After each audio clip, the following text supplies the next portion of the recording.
में भगवान श्री राम के राज्याभिषेक की चर्चा चली। भगवान राम का विवाह हुआ, 12 वर्ष तक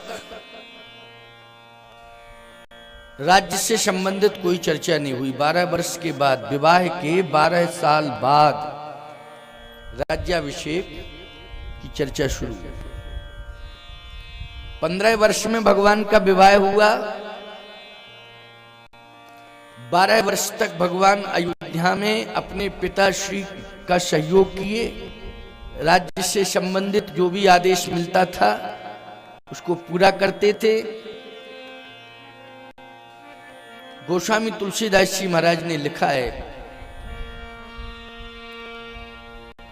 आयसु मांग करहि पुर कार्या, आयसु मांग करहि पुर कार्या, आयसु मांग करहि पुर कार्या, आयसु मांग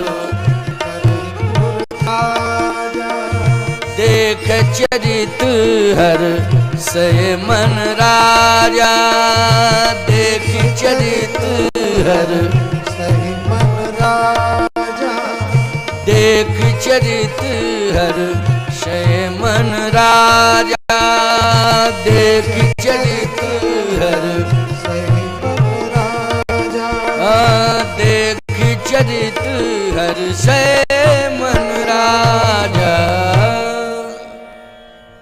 महाराज दशरथ भगवान के चरित्र को देख देख करके प्रसन्न हो रहे हैं। ये मेरे बेटे राम का चरित्र है। प्यारे पिता अगर पुत्र के कर्तृत्व और व्यक्तित्व से प्रभावित है,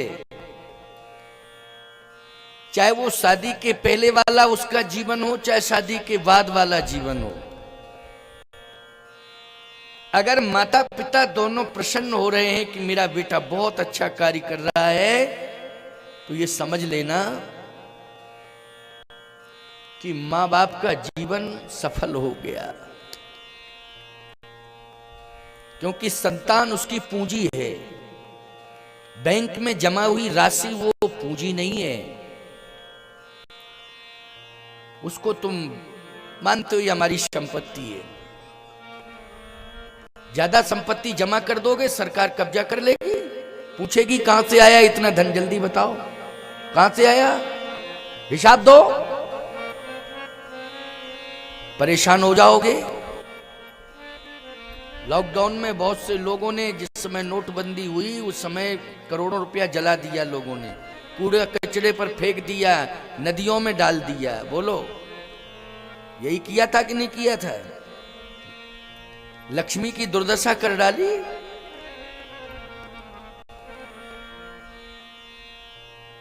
हिसाब नहीं दे सकते हो तुम।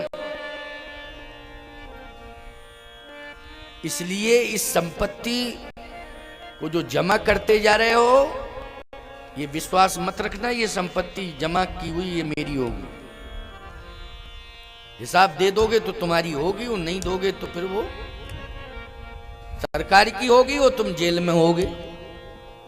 तो भाई ये भी होगा, पनिशमेंट भी मिलेगा। ऐसा नहीं है तुम सोचो हम स्वतंत्र हो जाएंगे। लेकिन यदि तुमने अपनी संतान को सुंदर संस्कार दे दिया और उस संस्कार के प्रभाव से तुम्हारी संतान समाज में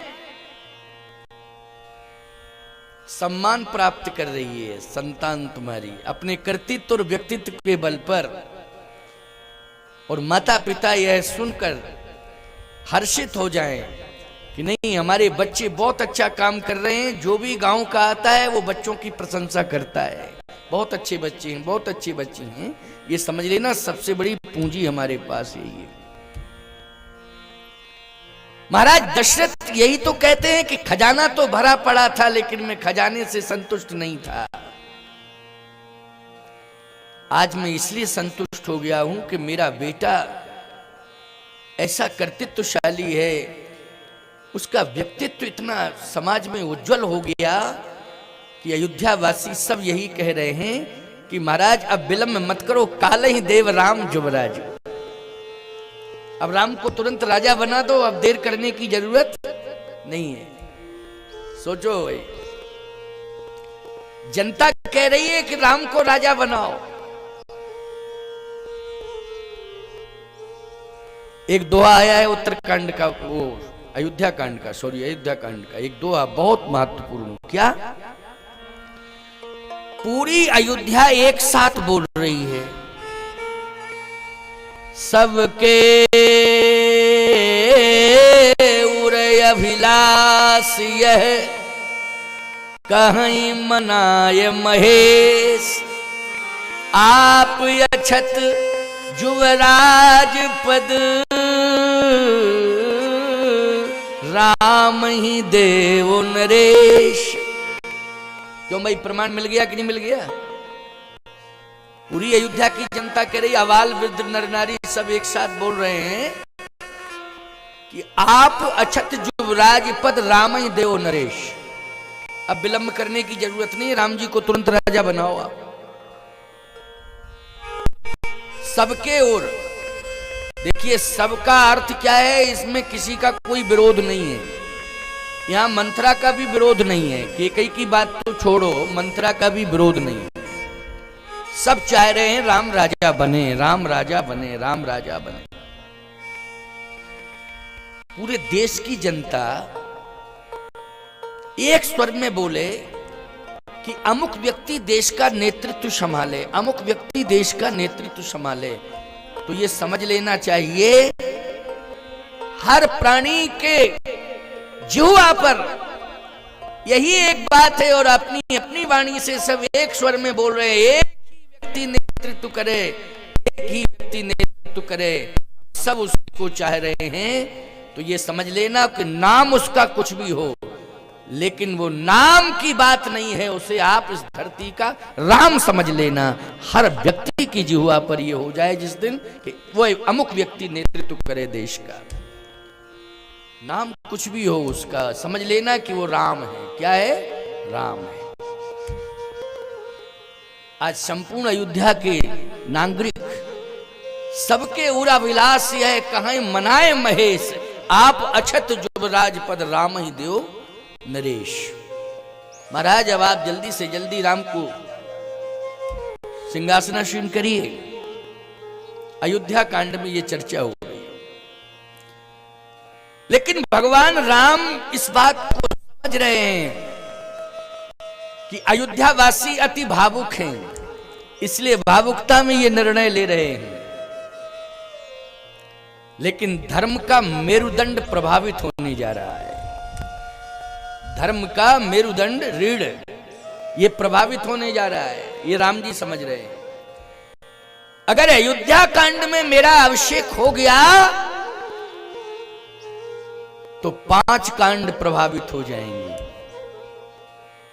अरण्य कांड, किष्किंधा कांड, सुंदर कांड, लंका कांड और उत्तर कांड, ये 5 कांड प्रभावित हो जाएंगे। फिर इनकी रचना नहीं होगी। रचना क्यों होगी? क्यों भाई, जब राम जी राजा बन गए हो गया पूरा कार्य। सनातन धर्म का मेरुदंड प्रभावित हो जाएगा, सनातन संस्कृति प्रभावित हो जाएगी। इसलिए ये उचित निर्णय नहीं है, ये निर्णय उचित नहीं है।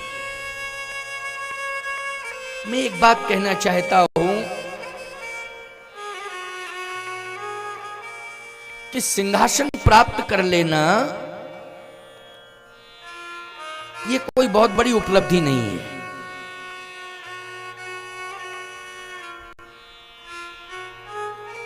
सिंहासन पर बैठ जाना ये प्रारब्ध है। बोलो भाई, ऐसे ऐसे लोग पद पर बैठ गए हैं कल्पना से परे, आप सोच ही नहीं सकते थे। आप ये सोचते यानी ये व्यक्ति किसी काम के लायक नहीं है, लेकिन क्या बतावें, समय की बात देखो, समय की बात क्या, उसका मुकद्दर है ना, नसीब है, मुकद्दर है। लेकिन सत्य तो यह है, सिंहासन महत्वपूर्ण नहीं है। संपत्ति अर्जित कर लेना ये विकास हो सकता है, संपत्ति अर्जित करके भवन बना लेना, बड़ी से बड़ी फैक्ट्री लगा लेना, ये विकास हो सकता है, लेकिन जीवन में विकास उतना महत्वपूर्ण नहीं है जितना जीवन में प्रकाश महत्वपूर्ण है। प्रकाश, बोलो भाई, प्रकाश। राम जी इस बात को महसूस कर रहे हैं कि सिंहासन पर बैठना ये मेरे जीवन का विकास है, लेकिन सिंहासन का त्याग करके गिरवासी वनवासियों के बीच पहुंचकर, ऋषि मुनि महात्माओं के आश्रम में पहुंचकर राक्षसों का वध करके ऋषि मुनि महात्माओं को, भक्तों को स्वतंत्र कर देना, सुखी कर देना, ये हमारे जीवन का प्रकाश होगा। इसलिए राम को प्रकाश से जुड़ना है, विकास से। प्रकाश, जगत प्रकाश प्रकाशक राम। आपने शहर में रहकर बहुत संपत्ति कमाई, पड़ोसी आपको नहीं जानता है, पड़ोसी नहीं जानता आपको। आप सुबह निकल जाते हैं, रात को आ जाते हैं घर में, बिजनेस व्यापार क्या कर रहे हैं, बहुत बड़ा शहर है, कोई नहीं जान रहा आपको। लेकिन मैं आपसे सत्य कह रहा हूं, अगर आपने सामाजिक कार्य कर लिया, पारमार्थिक प्रकल्पों से आप जुड़ गए, समाज सेवा से आप जुड़ गए, तो ईमानदारी के साथ बताओ, शहर की बात छोड़ो, संसार जान जाएगा आपको। शहर की बात छोड़िए, आपको संसार जान लेगा। बोलो, जान लेगा कि नहीं? इसे कहते हैं प्रकाश। जीवन हमारा अंधकार में न हो, प्रकाश में हो। भगवान राम ने कहा कि बैकुंठ में बैठा था मैं, और बैकुंठ के सिंहासन पर बैठा था, लेकिन उसको छोड़ करके धरती पर आया तो फिर सिंहासन की बात चल पड़ी। सिंहासन, सिंहासन, सिंहासन नहीं, बरासन से उठ के आया हूं और डायरेक्ट सिंहासन पर बिठाला जा रहा है। बरासन कहां मिला था? देखो, पूरी रामायण में 4 आसन हैं, अब इनको सुन लीजिए। आसन हैं,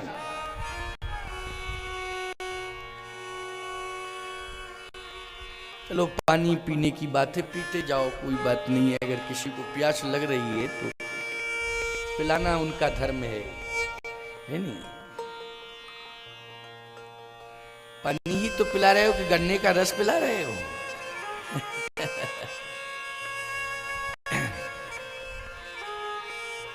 पानी भी पीते जाओ और कथा भी सुनते जाओ, है ना?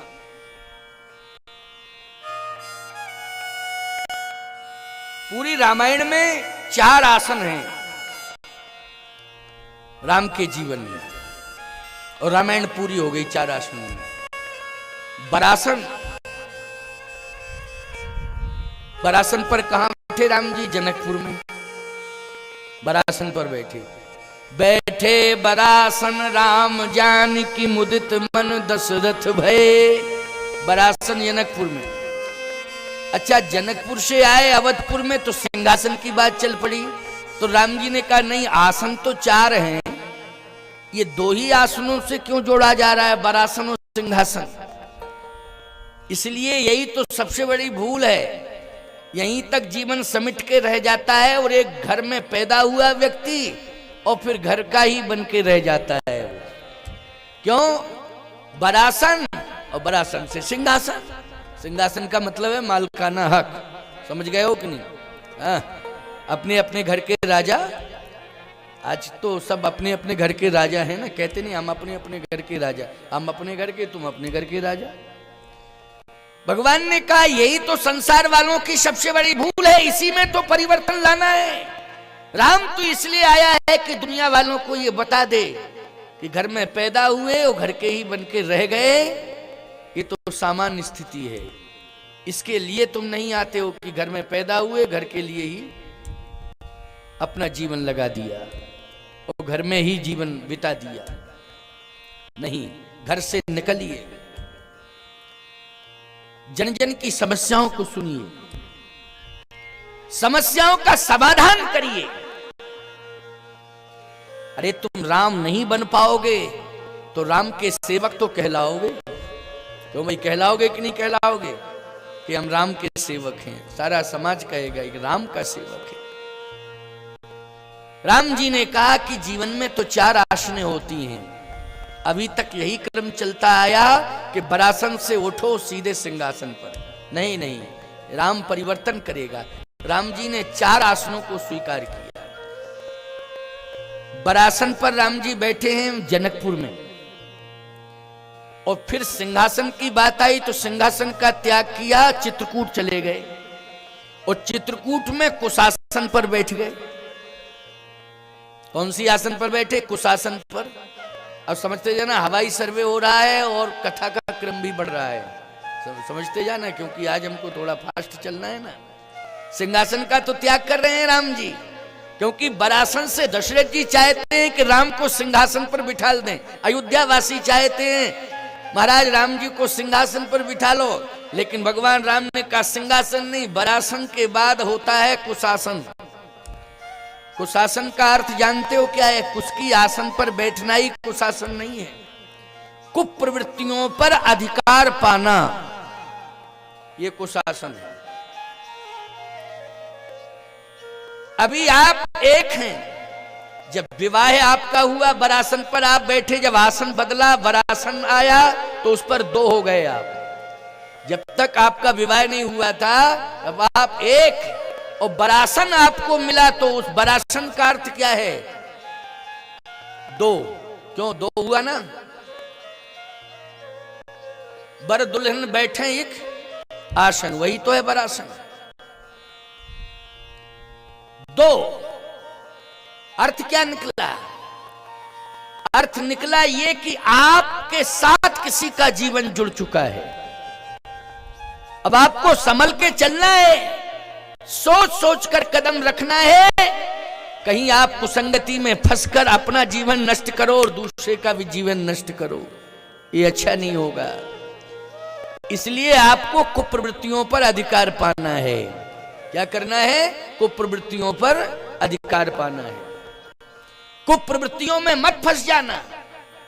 अगर कहीं आप कुप्रवृत्तियों में फंस गए तो 2 जिंदगी प्रभावित होंगी, एक नहीं 2 जिंदगी, पति की और पत्नी की। आपके साथ पत्नी की जिंदगी प्रभावित होगी कि नहीं? और कहीं बच्चे हो गए छोटे छोटे हैं तो वो भी प्रभावित हो जाएंगे। बोलो हो जाएंगे कि नहीं? मतलब एक परिवार प्रभावित हो जाएगा, एक परिवार प्रभावित हो जाएगा कुसंगति के कारण। किसके कारण होगा? कुसंगति के कारण।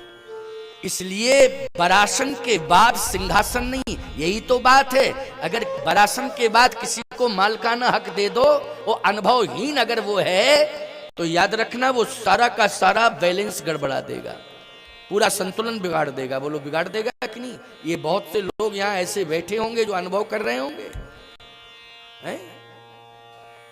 पछताते हैं कि महाराज अब हम कहीं के नहीं रहे। क्यों? सोचा था कि बच्चे को मालकी दे देंगे, लेकिन बच्चा तो किसी काम का नहीं निकला, काम का नहीं निकला। मैं एक ही बात कहना चाहता हूं, सुन लो कान खोलकर। विवाह के बाद 12 वर्ष तक मालिकाना हक की चर्चा नहीं करना। बिल्कुल मानना हो मानो, ना मानना हो ना मानो, हमसे कोई मतलब नहीं। हम तो 12 साल की उम्र 10 साल की उम्र से ही साधु बन गए हैं। समझ गए हो कि नहीं? 12 वर्ष तक उन्हें अनुभव दो। क्या दो? अनुभव दो। 12 वर्ष तक। समझ में बात आ रही है कि नहीं? आपका बच्चा सर्विस में लग गया, जॉब उसकी हो गई है, तो वो तो ठीक है, सेल्फ हो गया है। समझ गए हो ना? क्या हो गया है? सेल्फ हो गया है। लेकिन यदि आप पर निर्भर है, परिवार पर निर्भर है, केवल जमीन जायदाद पर निर्भर है, तो आप उसको सहयोग में लीजिए, आप उसके सहयोगी न बनिए। आप उसको अपने सहयोग में लीजिए, आप उसके सहयोगी अभी नहीं बनिए। मैं साफ बोल रहा हूं, क्योंकि सरकार भी 62 साल में अब रिटायर करने लगी है। समझ गए हो कि नहीं?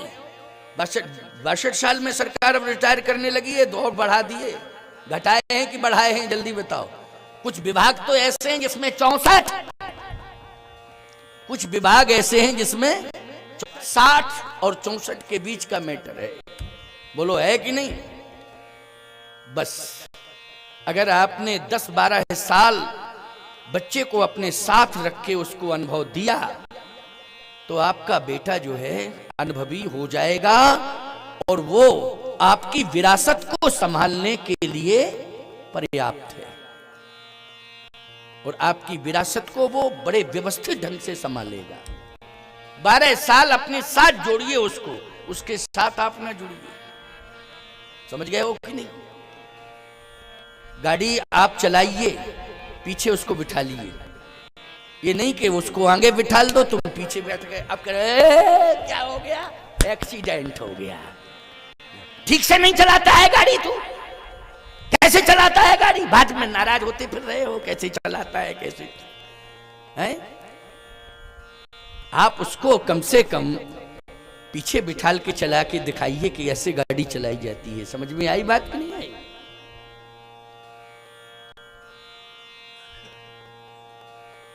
इसलिए 20-22 वर्ष में बच्चे की शादी की जाती है और 32-34 वर्ष के यौवन में वो परिपक्व हो जाता है।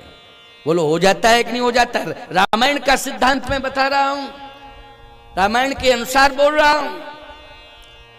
राम जी ने विरोध किया। भगवान राम ने कहा कि अभी भी मैं राज्य के लायक नहीं हूं। क्यों नहीं हूं? क्योंकि 15 साल में विवाह हुआ और 12 और 15 कितने हुए बोलो भाई? 27। कितने हुए? 27। अभी भी मैं लायक नहीं हूं राज्य का। समझ गए हो कि नहीं? अभी भी 27 वर्ष की अवस्था में भी भगवान कहते मैं लायक नहीं हूं। और दशरथ जी क्या कह रहे हैं? भये राम सब विधि सब लायक। दशरथ जी कह रहे हैं भये राम सब विधि सब लायक। और राम जी कहते मैं 27 साल का हो गया हूं, अभी मैं राज्य के लायक नहीं हूं। बोलो यही अर्थ है कि नहीं? तभी तो स्वीकार नहीं किया, तभी तो राज्य स्वीकार नहीं किया। अभी मैं लायक नहीं हूं। और दशरथ जी क्या कह रहे हैं? 12 साल बाद विवाह के बारे, एक तो छोटी उम्र में विवाह हो गया 15 साल की आयु में। सीता जी 6 साल की थी, सीता जी 6 वर्ष की थी।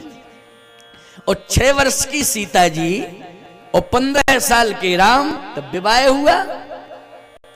अब 12 साल तक, विवाह के बाद 12 साल तक अयोध्या में, तो प्यारे राम 27 वर्ष के हो गए और सीता जी 12 और 6 18 साल की। 18 साल की हैं सीता जी, 27 साल के हैं राम जी। अयोध्यावासी क्या कह रहे? राजा राम जानकी रानी आनंद अवध अवध रजधानी। राजा राम हो और जानकी क्या हो? रानी। लेकिन अभी तो 18 वर्ष की आयु है, 18 साल में रानी और 27 साल में राम जी राजा बने, ये सबकी इच्छा है। लेकिन राम जी की और सीता जी की, सीता जी की इच्छा नहीं है। क्योंकि जो राम की इच्छा वही सीता की इच्छा है। सीता जी की इच्छा, आप कहोगे महाराज ये कैसे कह दिया आपने कि जो राम जी की इच्छा है वही सीता जी की इच्छा है? अरे सीता जी की मां सुनैना ने शिक्षा दी थी ना कि सास ससुर गुरु सेवा करहु पति रुख लख आयुष, पति रुख लख आयुष अनुसरे। जो पति का रुख हो उसको तुम लख लेना, उसी के अनुसार काम करना। तो पति का रुख क्या है कि मुझे राजा नहीं बनना है, तो पत्नी का रुख ये है कि हमें रानी बनना है। जब पति रुख लख आयुष अनुसरे, स्पष्टीकरण है इसमें कि राम जी का रुख नहीं है कि मैं राजा बनूं, तो सीता जी का भी रुख नहीं है कि मैं रानी बनूं। दशरथ जी कहते हैं भय राम सब विधि सब लायक। अयोध्यावासी भी कह रहे हैं भय राम सब विधि सब लायक। दशरथ जी भी कह रहे हैं भय राम सब सभी कह रहे हैं। का वशिष्ठ जी महाराज से पूछो कि लायक हैं अभी कि नहीं। गुरुजी तो बतावे कि क्या है कंडीशन। गुरुजी बताएं कि कंडीशन क्या है। गुरुजी से पूछा, गुरुदेव भय राम सब विधि शब लायक। अयोध्यावासी भी यही कह रहे हैं, राजा राम जानकी रानी आनंद अवध अवध राजधानी। अच्छा, सबकी इच्छा है ये।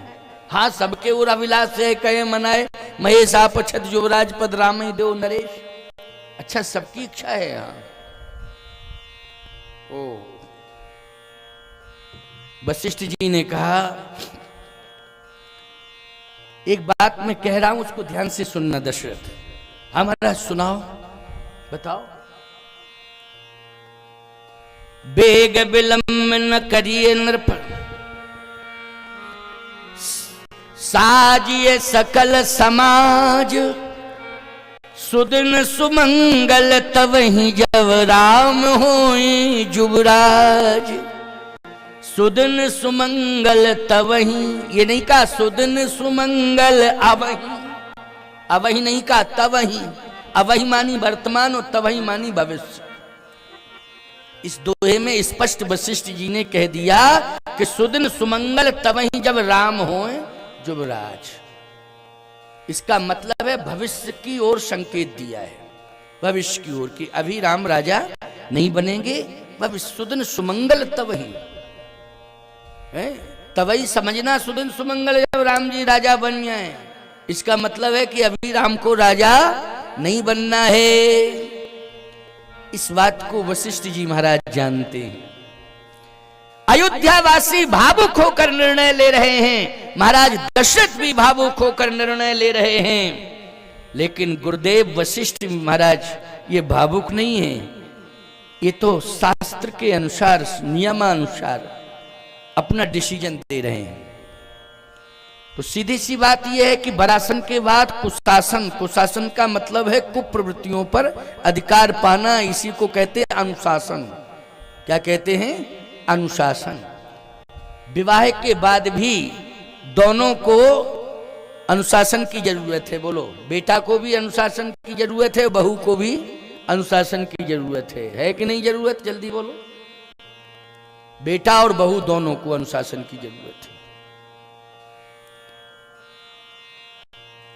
आज भगवान राम एकांत में बैठकर रो रहे हैं कि नहीं नहीं, सिंहासन नहीं, अभी वरासन के बाद कुशासन। और कुशासन कहां है? बोले चित्रकूट में। कुशासन चित्रकूट में। आपका प्रमाण क्या है कि कुशासन चित्रकूट में है? सीता लखन समेत प्रभु राजत पर्ण कुटीर। भगति ज्ञान वैराग जन सोहत पर्ण कुटीर। भगति ज्ञान वैराग जन सीता लखन समेत प्रभु राजत पर्ण निकेत। जनबासो बस अमरपुर सची जयंत समेत। जनबासो बस अमरपुर सची जयंत समेत। राजत पर्ण निकेत। तो पर्ण निकेत का मतलब है पर्ण का घर, पर्ण कुटी। पर्ण होता है किससे? घास फूस, कुश आदि से बनाया जाता है। पर्ण कुटी किससे बनाई जाती है? कुशा होता है ना, कुश। आपके यहाँ क्या कहते हैं? कुशी कहते होंगे। कुश से पर्णकुटी बनाई जाती है। अच्छा भाई, कुश से पर्णकुटी बनाई गई है, उसमें जो आसन पड़ा हुआ है वो कालीन नहीं है, मखमल का कालीन नहीं पड़ा है, वो कुश का ही चटाई पड़ा हुआ है, कुश की आसन। तो कुश की छाया भी है और बैठने का स्थान भी कुश का ही है, कुश है। इसका मतलब है कुशासन। किस आसन पर बैठे हैं चित्रकूट में? कुशासन, कुश की आसन पर। ये दूसरा आसन। अच्छा, तीसरा आसन क्या है रामायण में? का तीसरा आसन है लंका में त्रिकूट पर्वत पर। लंका के त्रिकूट पर्वत पर भगवान तीसरी आसन पर बैठे हैं। वो तीसरी आसन कौन सी है? कहे तापर रुचिर मृदुल मृग छाला। तापर रुचिर मृदुल मृगछाला तापर रुचिर मृदुल मृगछाला मृदुल मृगछाला तहीं आसन आसीन कृपाला तहीं आसन आसीन कृपाला तहीं आसन आसीन कृपाला तहीं आसन आसीन कृपाला तापर रुचिर मृदुल मृगछाला तापर रुचिर मृदुल मृगछाला लंका में भगवान त्रिकूट पर्वत पर मृगछाला बिछाकर बैठे हैं। मृगछाला मानी मृग की आसन। भैया त्रिकूट पर्वत पर बैठे हैं मृगछाला पे और चित्रकूट में बैठे हैं कुशासन पर।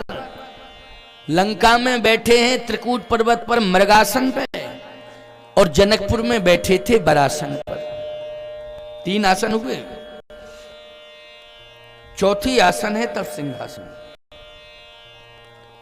तब वशिष्ठ जी ने स्वयं कहा था सब तुझ देव हरस अनुशासन और बैठे रामचंद्र सिंहासन। 4 आसनों का वर्णन हो गया।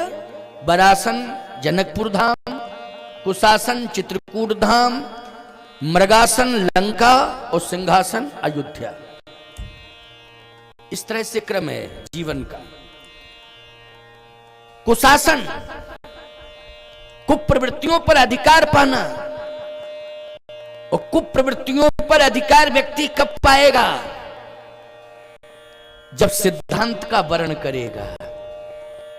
सिद्धांत का वर्ण करेगा वो तो कुप्रवृत्तियों पर नियंत्रण होगा। क्यों होगा कि नहीं होगा? यदि सुविधाओं के साथ जुड़ जाएगा तो सुविधाओं के साथ जुड़ने के कारण वो कुसंगति में फंस सकता है। और सिद्धांत के साथ जुड़ जाएगा तो सुविधाएं दूर हो जाएंगी, लेकिन सिद्धांत के कारण उसके जीवन में सुसंस्कार आ जाएगा। और जो सिद्धांतवादी बनता है वो सुविधा को तिलांजलि दे देता है, और सुविधाओं को जिसने तिलांजलि दे दी निश्चित रूप से उसके जीवन में कुप्रवृत्तियां रहती ही नहीं। हम अपनी संतान को सिद्धांत से जोड़ें, इसी को कहते हैं कुशासन। कुप्रवृत्तियों पर अधिकार पाने के लिए सिद्धांत एक कवच है। क्या है? कवच है। सिद्धांत हमारी रक्षा करता है, कुप्रवृत्तियों में नहीं फंसने देता है। वो आगे आ जाता है, मेरी रक्षा कर लेता है। तो सिद्धांत क्या है? कवच है। इसलिए नवयुवकों के जीवन में सिद्धांत होना चाहिए। सुविधाओं से इन्हें दूर रखिए और सिद्धांत से इन्हें जोड़िए। फिर देखो ये राम की तरह होंगे। इनका चरित्र, इनका व्यक्तित्व कैसा होगा? राम जैसा होगा। भगवान राम ने त्याग दिया सिंहासन का। नहीं, मैं सिंहासन को स्वीकार नहीं कर सकता।